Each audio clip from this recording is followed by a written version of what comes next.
Seja bem-vindo ao ICAFcast, um lugar onde você pode ouvir mensagens e ter um tempo de reflexão com o Senhor. Oramos para que o Espírito Santo fale ao seu coração e que a graça de Deus te encontre exatamente onde você estiver. Transmitido aqui através dessa encenação das crianças, que foi sobre multiplicação. Aleluia! Quantos creem que Deus, aleluia, é o Jeová Jirê, como nós temos falado e ministrado aqui? Aleluia! Aleluia! Obrigada, Dinho. Deus é um Deus de provisão e Deus é um Deus de multiplicação. Porque Deus, Ele é o mesmo. E nós temos falado sobre isso. Deus é o mesmo ontem. Deus é o mesmo hoje. E Deus será o mesmo eternamente. Aleluia. Aquilo que o Senhor fez ao longo da história, irmãos, nós cremos que Deus continua fazendo. Só que também nós temos visto e falado sobre provisões. Elas sempre vêm acompanhadas de desafios também. As pessoas que experimentaram provisões na Bíblia não foram pessoas que estavam vivendo talvez nos pastos verdejantes, sabe? Talvez foram pessoas que estavam vivendo como no vale da sombra da morte. Mas ainda assim experimentaram da vontade de Deus que é boa, da vontade de Deus que é perfeita e da vontade de Deus que é agradável. Porque pode até ser que aquela leve, momentânea tribulação provoque em nós agora tristeza, dor e sofrimento. Mas também pode ser um espaço, um lugar para provarmos, experimentarmos daquilo que Deus tem para fazer de melhor na nossa vida. Aleluia. Assim como nessa história, quando a mulher está prestes a perder os seus filhos para pagar uma dívida ao credor e torná-los escravos, viveu uma extraordinária, uma abundante provisão de Deus, multiplicando aquele pouquinho de azeite que ela tinha. Não apenas deu para pagar uma grande dívida que ela possuía, mas também ela teve a oportunidade, a possibilidade de viver daquilo que sobrou. Aleluia. E esse Deus é que nós vamos falar dele aqui hoje. Mas hoje, como nós estamos falando de uma provisão, que é uma jornada de 40 dias que antecede a Páscoa, uma jornada de provisões em Cristo Jesus, a gente tem que falar de Jesus. Amém? Então hoje a gente vai falar num texto que está lá no livro de João, no capítulo de número 6. Aleluia, livro de João, no capítulo de número 6, a partir do verso 1. Eu vou usar a versão NVI, você que tiver a sua Bíblia, acompanhe sua Bíblia, seja ela física, seja ela digital. Se não tiver a Bíblia, pode acompanhar aqui no telão que nós vamos ler juntos então. E hoje eu quero pedir ajuda da igreja, a igreja vai me ajudar a ministrar, amém? Ministério de Louvor, fica ligado aí que daqui a pouco vocês já podem vir aqui para a gente adorar o Senhor juntos. Eu não sei, irmãos, eu sei que eu sabia a forma que nós iríamos iniciar esse culto, mas eu sinceramente não sei a forma que nós vamos terminá-lo. Então eu quero pedir para que você se ligue no trono da graça de Deus, no trono da glória, porque o Senhor vai falar conosco hoje como Ele tem falado ao longo desses dias de uma forma poderosa e intensa. A palavra de Deus no Evangelho segundo escreveu João, no capítulo de número 6, a partir do verso 1 diz assim: algum tempo depois, Jesus partiu para outra margem, no mar da Galileia, ou seja, no mar de Tiberíades. E grande multidão continuava a segui-lo, porque viram os sinais miraculosos que ele tinha realizado nos doentes. Então Jesus subiu ao monte e assentou-se com os seus discípulos. Estava próxima a festa judaica da Páscoa. Levantando os olhos e vendo uma grande multidão que se aproximava, Jesus disse a Filipe: onde compraremos pão para esse povo comer? Fez essa pergunta apenas para pô-lo à prova, pois já tinha em mente o que ia fazer. Filipe lhe respondeu: 200 denários não dariam pão suficiente para que cada um recebesse um pedaço. Outro discípulo, André, irmão de Simão Pedro, tomou a palavra: aqui está um rapaz com 5 pães de cevada e 2 peixinhos. Mas o que é isso para tanta gente? Jesus disse: mandem o povo assentar-se. Havia muita grama naquele lugar e todos se assentaram. Eram cerca de 5.000 homens. Então Jesus tomou os pães, deu graças e o repartiu entre os que estavam assentados, tanto quanto queriam, e fez o mesmo com os peixes. Depois que todos receberam o suficiente para comer, disse aos seus discípulos: ajuntem os pedaços que sobraram, que nada seja desperdiçado. Então eles os ajuntaram e encheram 12 cestos com os pedaços dos pães de cevada deixados por aqueles que tinham comido.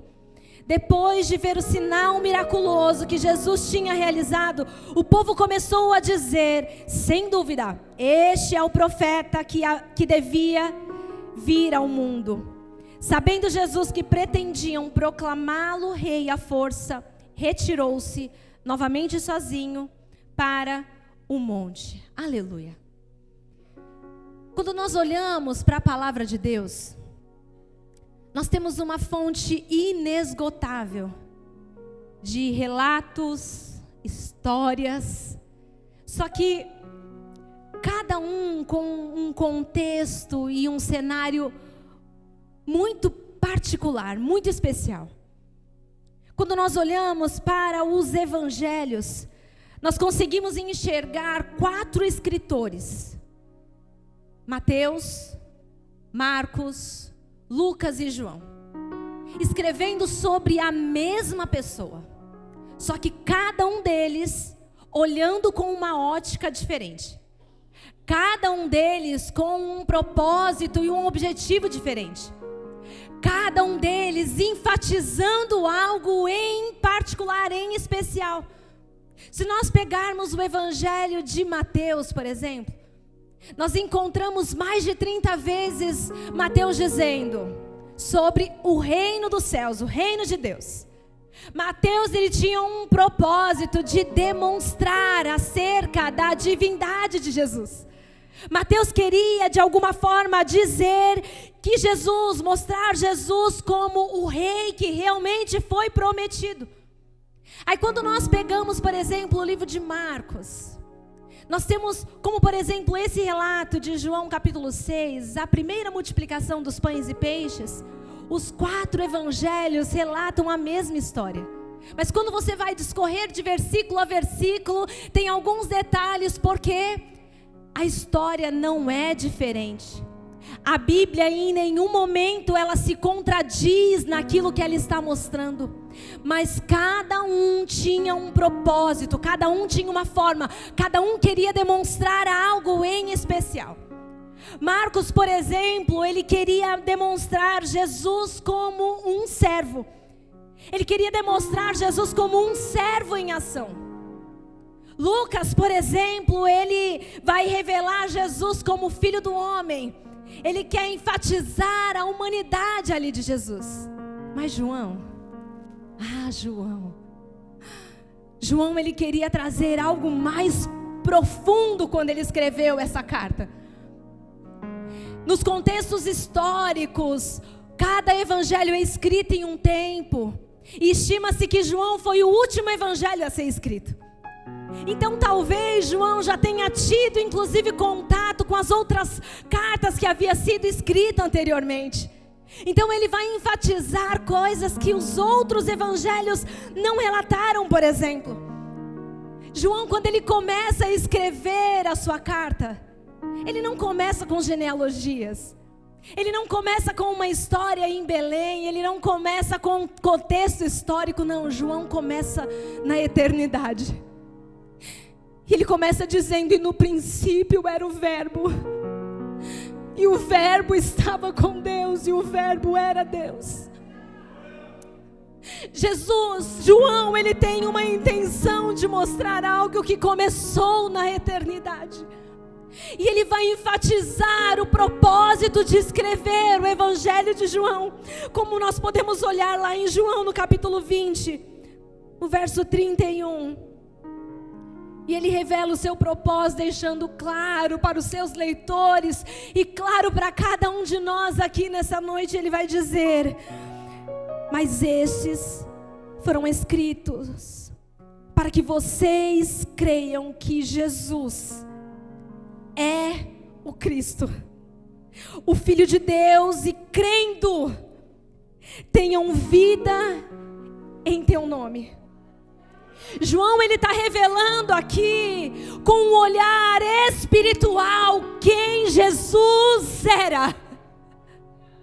Ele está revelando ao seu leitor. Ele não quer mostrar apenas o que Jesus fez. Ele não quer contar apenas de uma forma aleatória os feitos e milagres de Jesus, mas ele queria mostrar a essência de quem Jesus era, porque tinha um propósito, porque tinha um objetivo, e o propósito é esse: para que vocês creiam e tenham vida em teu nome. Aleluia! Aleluia!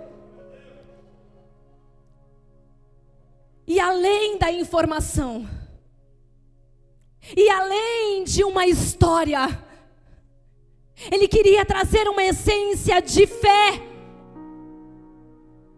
Crer ou não crer, mas ele é o Verbo, desde o princípio, Deus. Aleluia. É o Filho de Deus que se fez carne. Os outros evangelhos, jamais desprezando e menosprezando, até porque a gente vai falar sobre eles aqui em determinado momento, mas João não está construindo apenas uma narrativa, ele está realmente revelando e trazendo uma essência, para que a gente obtenha uma resposta. Olha, ou vocês creem ou vocês não creem, mas nós queremos declarar aqui nessa noite, através daquilo que João escreveu, aleluia, nós cremos verdadeiramente em quem Jesus é. Aleluia! Então, depois de nós entendermos que para quem João estava escrevendo, o propósito de João aqui, a gente chega no capítulo 6 com algo maravilhoso. Porque João, ele vai relatar exatamente sobre 8 sinais nesse evangelho, nessa carta. Esses sinais, havia mais uma vez um propósito, um porquê dele estar mencionando isso como um sinal. E nós temos então a multiplicação dos pães e peixes como um desses sinais. E a multidão que nós lemos aqui estava seguindo Jesus exatamente por causa dos sinais. Elas não haviam ainda recebido a revelação exatamente de quem Jesus era. A multidão era um povo interesseiro em Jesus. Sabe, a multidão estava interessada naquilo que Jesus podia dar. A multidão tinha interesse naquilo que Jesus podia fazer.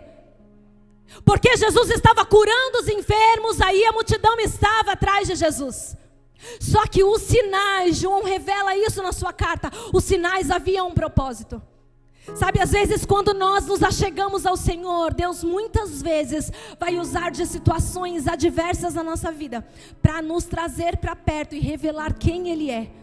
Então às vezes nós nos achegamos a Jesus por causa de um problema, por causa de uma necessidade, aleluia. Só que através do problema e da necessidade, Jesus se revela num sinal. Ele se revela através do sinal, mostrando quem Ele é. A multidão, ela não fica por causa de quem Jesus é, ela fica por causa do que Jesus, dos benefícios que Jesus pode conceder. Nós podemos nos achegar a Jesus, e isso não é vergonhoso, nos achegarmos a Jesus por causa de uma necessidade. Disseram que Jesus pode resolver o meu problema. Disseram para mim que lá Jesus pode resolver o meu problema, e eu tenho algo para dizer: Jesus pode resolver o seu problema, sim, Ele pode. Só que chegando aqui, nós temos uma revelação de quem Ele é. E aí nós permanecemos não por aquilo que Ele pode fazer por mim, nós permanecemos por quem Ele é, aleluia. Não há problema e não há vergonha nenhum nisso. A minha conversão, meu processo de conversão iniciou dessa forma. Eu fui atrás de Jesus por um problema. Olha que interessante, eu e meu esposo fomos para a igreja juntos, mas com convicções, com causas diferentes. Um certo dia ele vira para mim e diz assim: nós temos tempo para tudo na vida, a gente precisa arrumar um tempo para Deus. No coração dele, ele se achegou ao Senhor e começou a frequentar uma igreja evangélica, porque precisava encaixar Deus na nossa rotina frenética que tínhamos. Mas eu, no mesmo tempo que ele, me acheguei ao Senhor por causa de um problema que estava consumindo o meu coração. E uma vez que nós entramos em um lugar e encontramos o Salvador da nossa vida, aleluia. Eu cheguei por causa de um problema, sim, mas eu encontrei alguém que não apenas poderia resolver os meus problemas momentâneos. Eu encontrei alguém que poderia me conceder uma eternidade, aleluia, aleluia. E ele se revelou de uma forma linda, irmãos, porque eu ouvi ele batendo, e ele estava batendo, e por dentro eu decidi abrir a porta, aleluia. Ele queria entrar, ele queria fazer morada, não era um lugar de visitação apenas, ele queria fazer morada, aleluia. E eu deixei ele fazer morada. Vieram outros problemas, irmãos, uns maiores do que outros, mas nenhum desses problemas tirou a convicção de quem Jesus era na minha vida, aleluia. Sabe o que eu quero dizer para você? Andar com Cristo não é viver uma vida isenta de problemas. Nós falamos muito isso aqui na igreja. Se nós estamos procurando uma religião confortável, definitivamente o cristianismo não é para você. Se você está procurando algo que deixa você confortável e sem problema, irmãos, eu vou decepcionar o seu coração aqui hoje, mas o cristianismo não é para você. O cristianismo é confronto. A palavra de Deus é confronto, não é conforto, é confronto. Dia após dia, Ele vai dizer: negue-se a si mesmo se você quer vir após mim. Tome a tua cruz e aí sim você pode me seguir. Aleluia, aleluia. Mas aqui, Jesus então está realizando um sinal. Mas como eu disse, esse milagre da multiplicação, ele não é relatado apenas por João. Mateus, Marcos, Lucas também vai relatar a mesma passagem. E apesar de João, do capítulo 5 ao capítulo 6, ter um intervalo de 6 meses a 1 ano que foi escrito o relato de um capítulo para o outro, quando a gente olha através das lentes de Mateus, a gente consegue entender um contexto que foi acontecendo de forma pontual. Quando a gente olha no livro de Mateus, no capítulo de número 14, nós vamos entender o que estava acontecendo antes de Jesus realizar a multiplicação, antes dele chegar nesse monte para realizar a multiplicação. Olha só, Mateus 14, no verso 13, vai dizer assim: ouvindo o que havia ocorrido, Jesus retirou-se de barco em particular para um lugar deserto. As multidões, ao ouvirem falar disso, saíram das cidades e o seguiram a pé.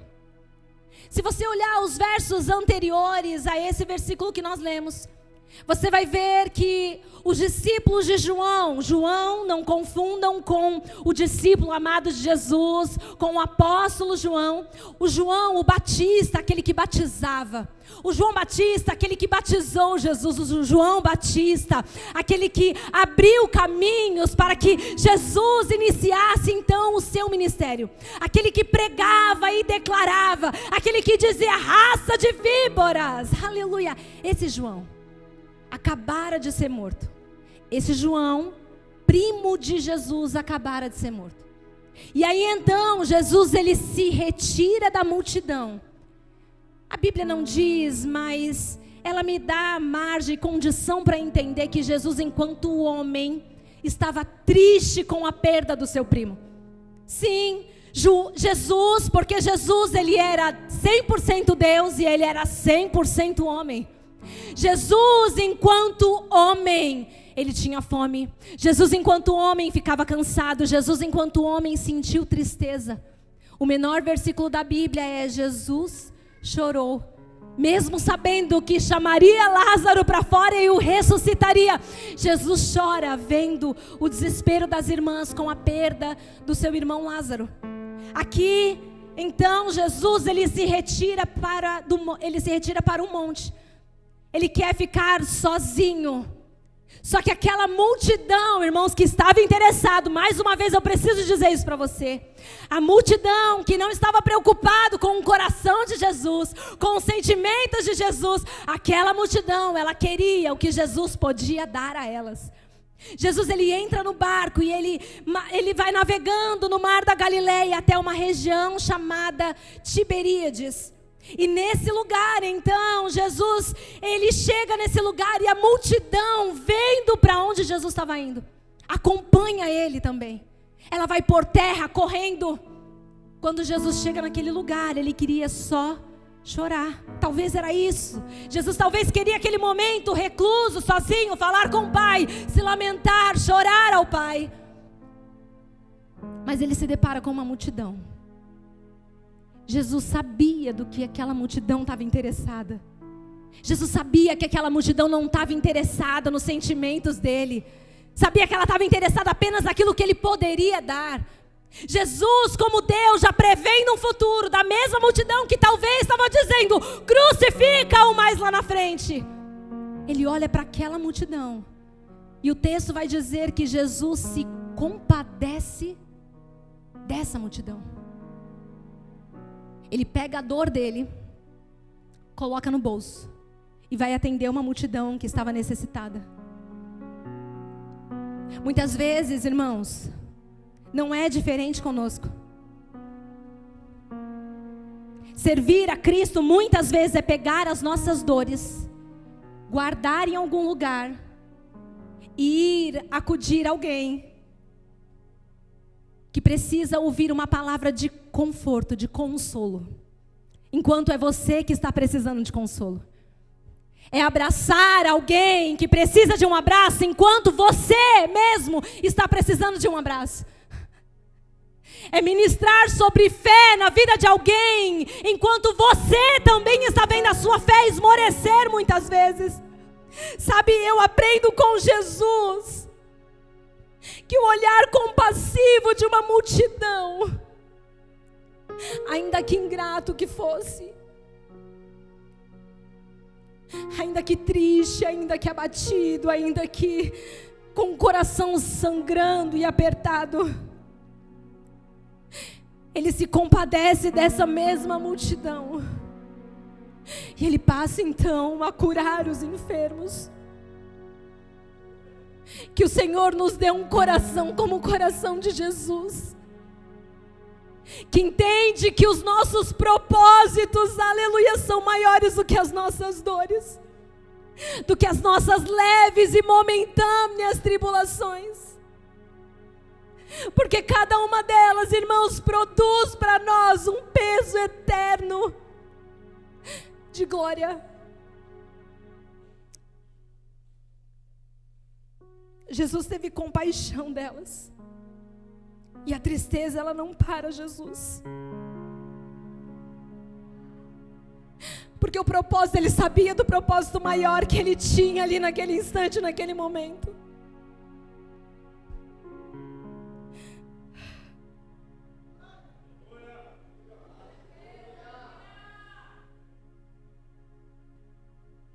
Ele viu uma multidão carente.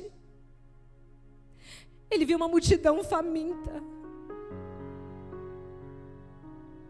Enquanto aqueles que não entendiam, poderia ver uma multidão dispersa, Senhor. Manda eles embora, manda eles voltarem. Mas Jesus, ele via as necessidades da multidão.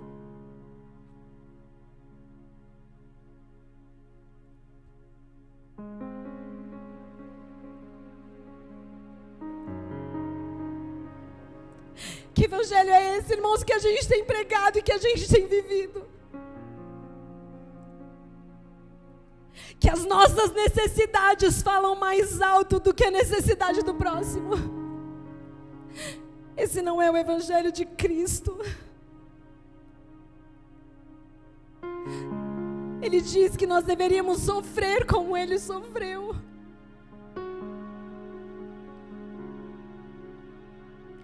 Amar como Ele amou.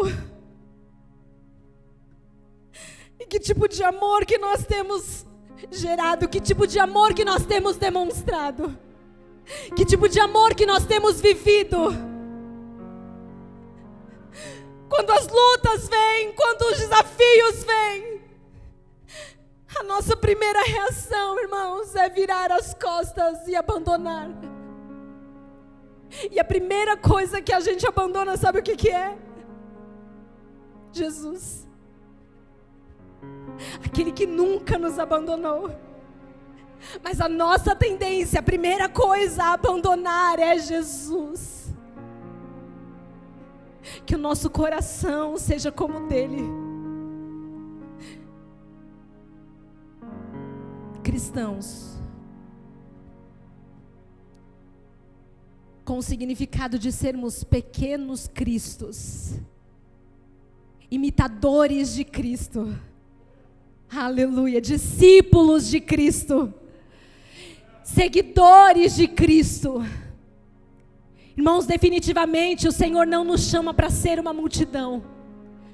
O Senhor não nos chama para ser aqueles que estão apenas interessados naquilo que Ele pode nos dar, daquilo que Ele pode fazer por nós. Mas aquele que está disposto a também sofrer o que Ele sofreu por nós, aleluia. Meu Deus, isso é muito doido, irmãos, pensar. Porque Ele diz assim: olha, se alguém bater na sua face, vira outro então para bater também.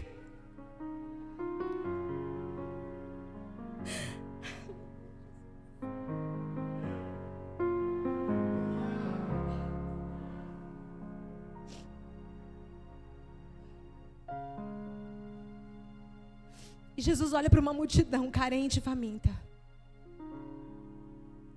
Jesus enxergou a fome física daquela multidão. E no verso 5 vai dizer: Ele provoca os seus discípulos dizendo: onde compraremos pão para esses comerem? Ele provoca uma crise entre os discípulos: onde nós compraremos pão para esses comerem? E não é porque ele não tinha um plano, porque ele não sabia o que ia fazer. Ele queria, na verdade, revelar o que estava no coração daqueles discípulos. Aleluia.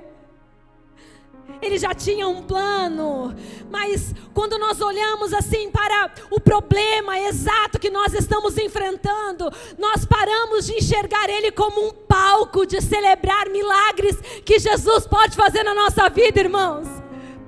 Nós precisamos olhar os problemas e as dificuldades que nós enfrentamos como uma forma de Jesus glorificar o nome dele através da minha vida e através da sua vida, aleluia. Porque era isso que Jesus queria fazer. Ele sabia o que ele estava prestes a fazer. E aí os discípulos estavam ali ainda, né? Tá, mas...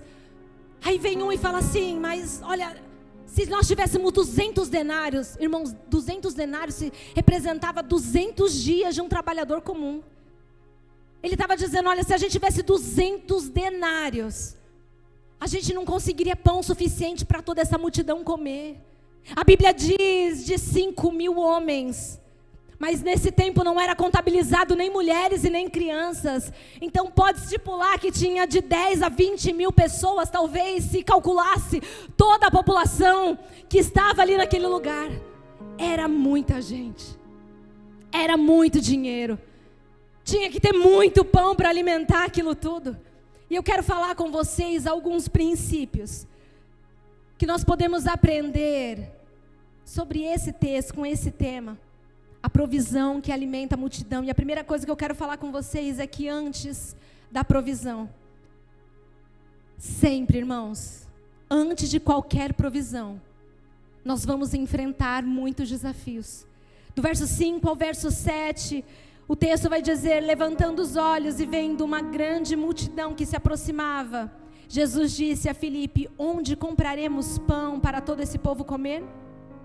Fez essa pergunta apenas para pô-lo à prova, pois já tinha em mente o que ia fazer.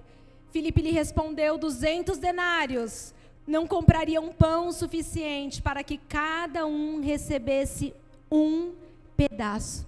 Jesus, ele olha para uma multidão faminta e ele mesmo provoca uma crise ali naquele lugar. Dê vocês mesmo pão para essa multidão comer. E eles começam a pensar, tá bom, e agora o que vamos fazer? Filipe, ele olha para a lógica. Filipe começa a fazer cálculo. Ele olha para o recurso financeiro. Olha, a gente não tem dinheiro para comprar pão para esse tudo de gente. Filipe, ele olha para uma limitação natural ali naquele instante, naquele momento. Filipe estava sendo lógico. Mas é exatamente nesse lugar, irmãos, de insuficiência, aleluia, que Jesus, ele revela quem ele é. É nesse lugar de insuficiência, não tenho o suficiente. E Jesus está mostrando, eu posso fazer aquilo que você não pode, aleluia. Milagre, irmãos, é exatamente isso. Provisão é exatamente isso. É prover aquilo que eu e você definitivamente não pode. Não temos condições físicas, psicológicas, para fazer aquilo que as provisões, os milagres de Jesus alcançam. Jesus, ele se revela aqui como uma provisão. Quando nós olhamos de uma forma natural, no cenário real da nossa vida, a gente vai enxergar isso. A gente vai fazer conta. A gente vai ver as nossas limitações. A gente vai ver insuficiência. Mas aí quando nós olhamos para Jesus, irmãos, Jesus, aleluia, é Jesus. Pastor Marcos estava aqui no momento da oferta falando sobre ar-condicionado, né? Quando a gente olha para as nossas condições, o cenário, qual a chance? Qual a chance, pastor, hoje? Dentro da nossa possibilidade, qual a chance hoje? Nenhuma. Mas do que a gente vive até hoje aqui como igreja, qual era a chance da gente chegar até aqui? Em Cristo 100%, aleluia. Mas nas nossas possibilidades, nenhuma, irmãos. Olhar para um cenário, uma realidade, é enxergar que eu não posso, mas Jesus pode, aleluia. A gente precisa enxergar uma realidade, amém?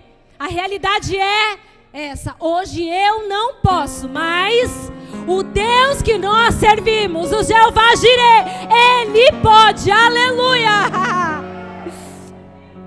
aleluia. É isso, que toda a incredulidade do nosso coração caia por terra hoje em nome de Jesus. Que o nosso olhar esteja sempre voltado para aquilo que Ele pode fazer, reconhecendo as nossas limitações, reconhecendo a nossa pequena força, aleluia, mas olhando para um Deus que é grande, olhando para um Deus que é poderoso, olhando para um Deus que é impossível. Não existe nada, nada, nada, absolutamente nada é impossível impossível para o Deus que nós servimos e que nós fazemos menção dele aqui nessa noite. Aleluia. Segundo ponto que nós podemos aprender sobre a provisão que alimenta a multidão é que o pouco nas mãos de Jesus, ele sempre vai ser suficiente. Verso 8 vai dizer assim, olha: outros discípulos, André, irmão de Simão Pedro, tomou a palavra. Aqui está um rapaz com 5 pães de cevada e 2 peixinhos. Mas o que é isso para tanta gente? André, ele até vai atrás de uma solução. Mas quando ele apresenta a solução para Jesus, ele apresenta já desconfiando dela. Olha, está aqui. Encontrei um menino, um rapaz, que tem 5 pães de cevada e tem também 2, não é nem 2 peixes. Está no diminutivo aqui, 2 peixinhos. Ele apresenta isso. Só que olha que interessante, irmãos. Na encenação que as crianças fizeram, a solução que o profeta, eu acho incrível isso aqui. Porque o profeta, ele pergunta, declara, diga-me o que você tem na tua casa? E ela diz, a tua serva não tem nada em casa. Não, peraí. A tua serva tem uma botija com um pouquinho de azeite. Esses dias ensinando Davi matemática. Aleluia. E a gente estava falando sobre multiplicação. Para que ele compreendesse e entendesse ali da forma, da lógica da matemática. Porque matemática é exatamente isso, é lógica, não é? Amém? Matemática é lógica. E a gente falando com ele sobre a multiplicação do 1, do 2, a gente começou a falar sobre a multiplicação do 0 para ele. 0 vezes 1, aí ele ficava pensando, meio confuso, né? Tenta multiplicar alguma coisa do nada. 0 vezes 100, quanto é, irmãos? Quanto? 0 vezes 1000, quanto é? 0 vezes 1 milhão, quanto é? 0 vezes 1 trilhão, quanto é? 0. É por isso que o profeta pede para ela declarar o que você tem na tua casa. Porque o milagre, irmãos, ele precisa partir de alguma coisa. Aleluia! Precisa partir de algo, precisa ter um número. Não importa a quantidade, não. Aleluia! Com Jesus, o pouquinho ali, ó, ele é suficiente. Aleluia! Porque não importa se ele vai multiplicar por 10, 1 vezes 10, 1 vezes 1000, 1 vezes 1 trilhão, irmãos, não importa se é um pouquinho só, não importa. Mas tem que ter uma base, tem que ter algo. Então, apesar ali de André ter apresentado algo que talvez nem ele mesmo acreditava, mas ele apresentou alguma coisa. E aí Jesus está perguntando para você, criatura de Deus, o que é que você tem nas suas mãos? Quantas histórias e quantas passagens Deus se utiliza de coisas assim, ó, totalmente improváveis, porque nós estamos buscando lógica. Enquanto os céus, ele está procurando disponibilidade, voluntariedade. Diga, declara o que é que você tem nas tuas mãos, o que é que você tem em casa. Não importa se é só um pouquinho de azeite, não importa se é só 5 pães e 2 peixinhos pequenininhos, não importa, irmãos. O que importa é que esse pouquinho, quando a gente pega e traz para Jesus, Jesus olha, é só um pouquinho. Mas está aqui. Aí Jesus pega desse pouquinho e ele alimenta com 5 pães e 2 peixinhos. 10 mil, 20 mil, se necessário 30, 50, 100. O mundo inteiro com aquele 5 pães e 2 peixinhos. Aleluia.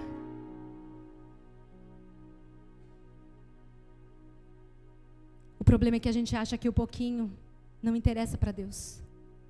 Eu não vou nem mostrar. Eu não vou nem falar. Eu vou esconder. Eu vou enterrar. Eu vou guardar aqui embaixo para ninguém ver. Às vezes o pouquinho que a gente acha que Deus nos entregou enquanto talentos é tão pouquinho que não vale nem a pena mostrar, que não vale nem a pena declarar. Mas Jesus está perguntando: o que é que você tem? O que é que você tem aí para usar, para me adorar agora, nesse momento? O que é que você tem aí para usar agora, para render o seu louvor e a sua adoração? Ah, se eu soubesse tocar como o Daniel toca. Ah, se eu soubesse cantar como essas ministras de louvor cantam. Ah, se eu soubesse tocar um baixo, uma guitarra, uma bateria, assim como esses meninos tocam, talvez eu até poderia demonstrar aquilo tudo. Não é nada, eu não vou nem mostrar. Mas o que é que você tem? O que é que você tem? O problema não é o que Deus pode fazer com o seu pouco. O problema é que a sua fé não alcança. Que o pouco com Deus, ele pode se tornar muito. Aleluia. E para a gente encerrar,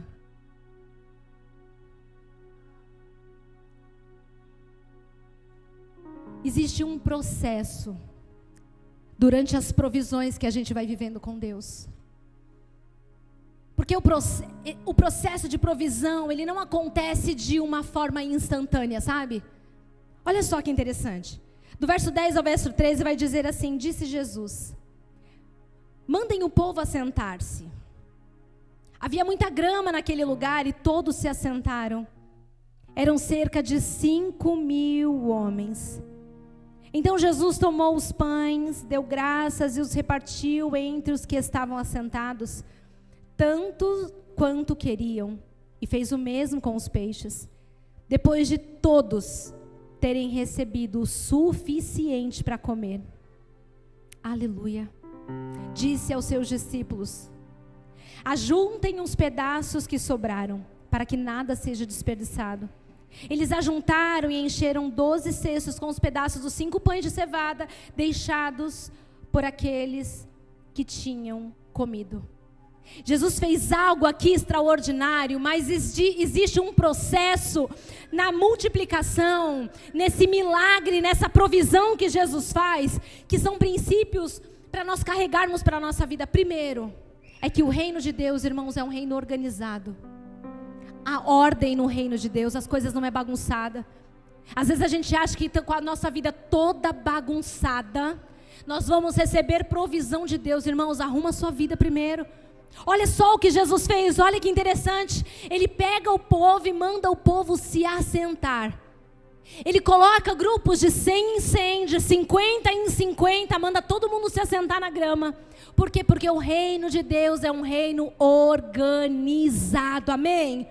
Irmãos, não há bagunça no reino de Deus, não há bagunça com as coisas de Deus. O reino de Deus é um reino organizado. O problema é que o nosso guarda-roupa às vezes é desorganizado, a nossa vida às vezes é desorganizada, as nossas finanças às vezes é desorganizada, aleluia, não é assim? Às vezes, irmãos, não é que a gente ganha pouco, não, é que a gente não sabe administrar aquilo que o Senhor tem dado para nós.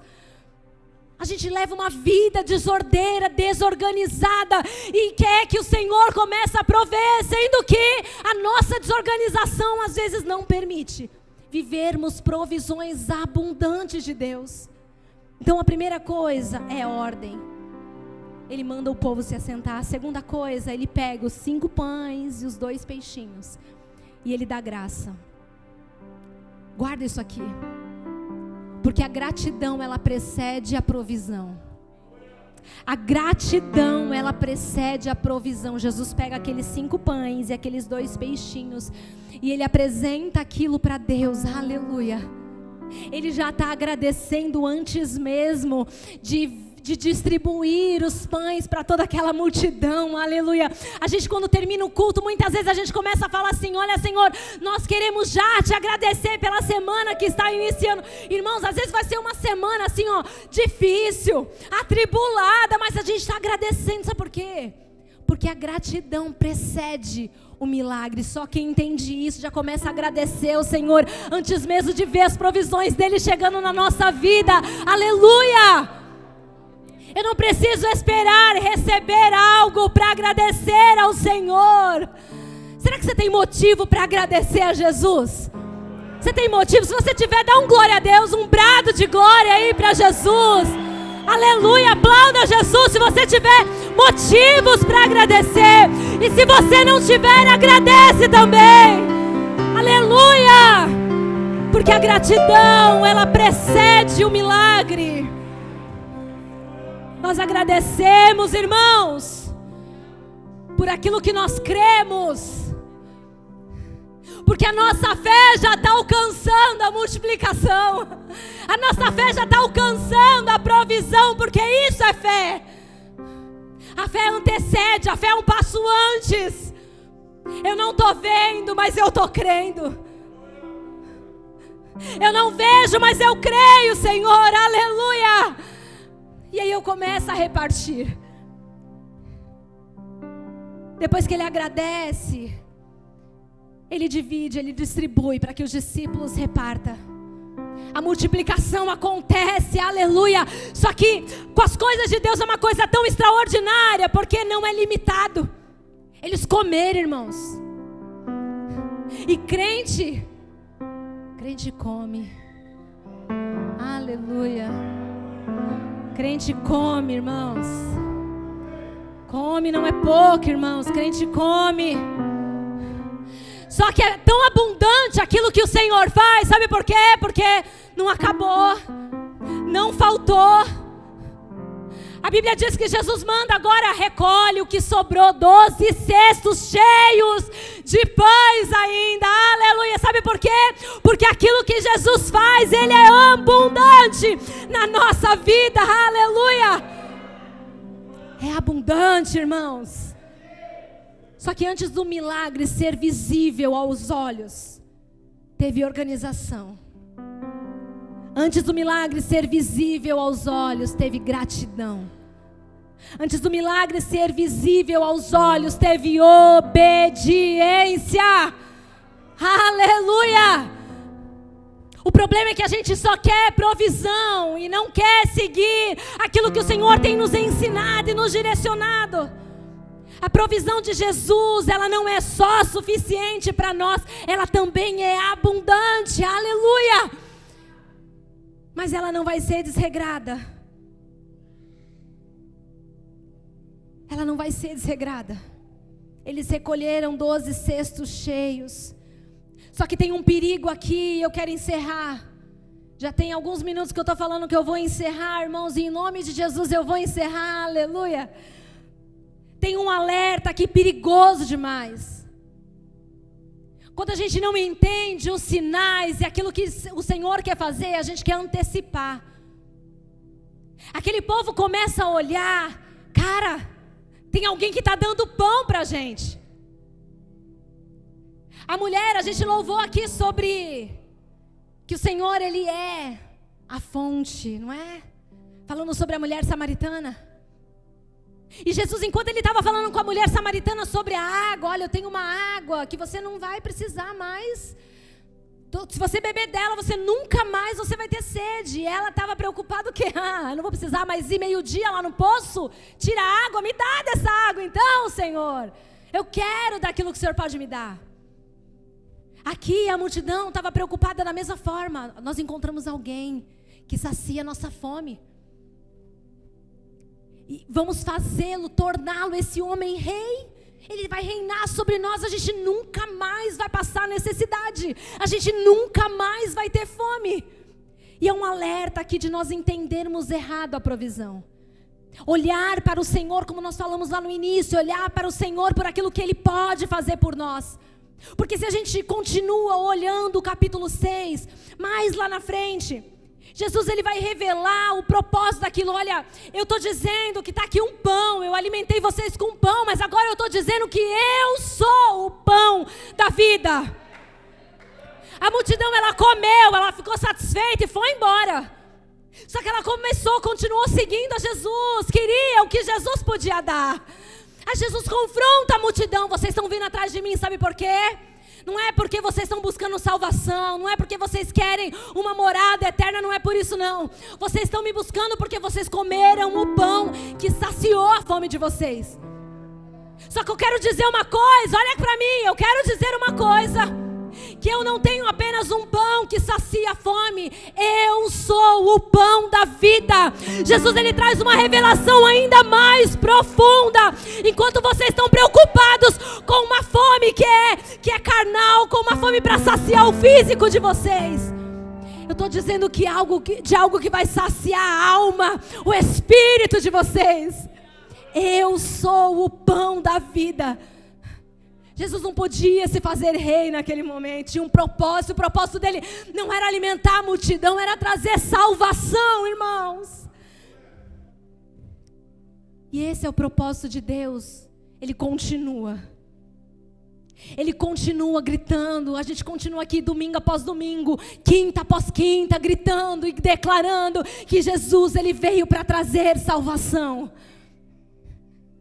Ele pode prover as nossas necessidades, Ele vai saciar a nossa fome, Ele vai matar a nossa sede, mas Ele veio para trazer salvação. E às vezes, quando nós falamos de salvação, não é atrativo aos ouvidos humanos. A salvação que Deus oferece para nós, às vezes ela não é atrativa num primeiro momento e num primeiro instante, porque nós estamos preocupados com aquilo que Jesus pode dar. E o discurso de Jesus foi tão duro, que alguns discípulos viraram as costas e abandonaram Jesus. Eles disseram: dura é essa palavra, e foram embora. Jesus olha para os 12 e diz: vocês também não vão?